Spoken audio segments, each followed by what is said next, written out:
D'accord, mais qu'en est-il de ces milices qui sont cagoulés, qui sont rentrés chez des personnes, qu'on a filmées frappant des manifestants? Qu'en est-il et ils agissent sous quel ordre? Apportez-moi la preuve de ces miliciens dont on parle.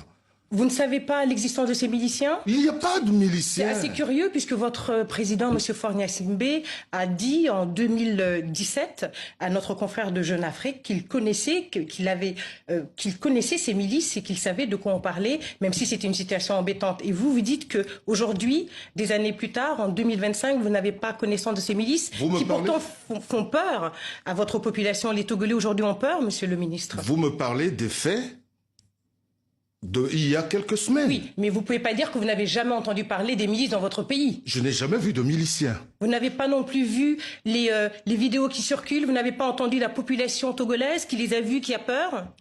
Écoutez, vous savez, quand il s'agit du Togo, il y a des prérequis.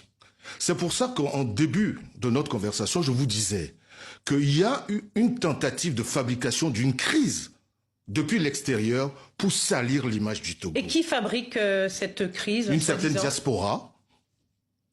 diaspora depuis l'étranger s'amuse, s'active à...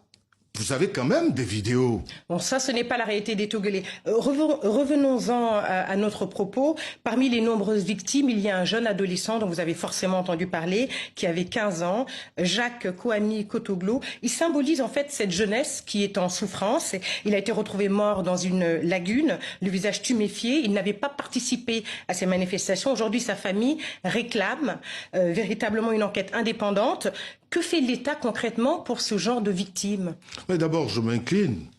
Nous ne pouvons pas nous amuser avec des faits aussi graves qui ont endeuillé des familles. D'ailleurs, le gouvernement a présenté les condoléances aux familles. À part présenter les condoléances, qu'est-ce que vous faites concrètement? Mais les enquêtes sont en cours pour déterminer les responsabilités. Et madame, je vous affirme que lorsque nous saurons la réalité, l'État prendra toutes ses responsabilités. Et quelles mesures prévoyez-vous de prendre pour calmer cette jeunesse togolaise, pour la rassurer et aussi pour que votre population ait moins peur? D'abord, je dis à cette jeunesse, à notre jeunesse, de ne pas céder à la manipulation, de ne pas céder à ces gens qui, depuis l'extérieur, donnent des ordres pour aller brûler les commissariats, s'attaquer aux forces de l'ordre, brûler les ambassades, en découdre avec les institutions de la République. D'accord. J'ai une dernière question, Monsieur le ministre, si vous permettez. Il y a donc une marche de commémoration des victimes qui est prévue ce 9 août exactement. Elle a déjà été interdite à 2 reprises, officiellement à cause des élections municipales. Est-ce que cette fois-ci, cette manifestation sera autorisée le 9 août? Il n'y a jamais eu d'interdiction de manifestation qui...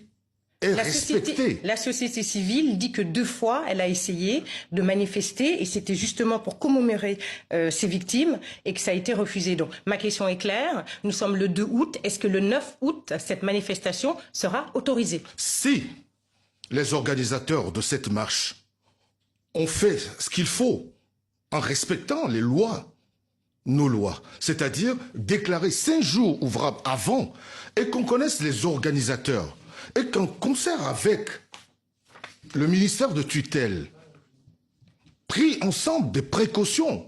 Parce que vous savez... Merci beaucoup. Malheureusement, c'est le temps qui nous est imparti. Merci beaucoup. Je rappelle que vous êtes... Merci beaucoup d'être venu sur le plateau de TV5 Monde. Je rappelle que vous êtes ministre des Droits humains du Togo. Merci beaucoup.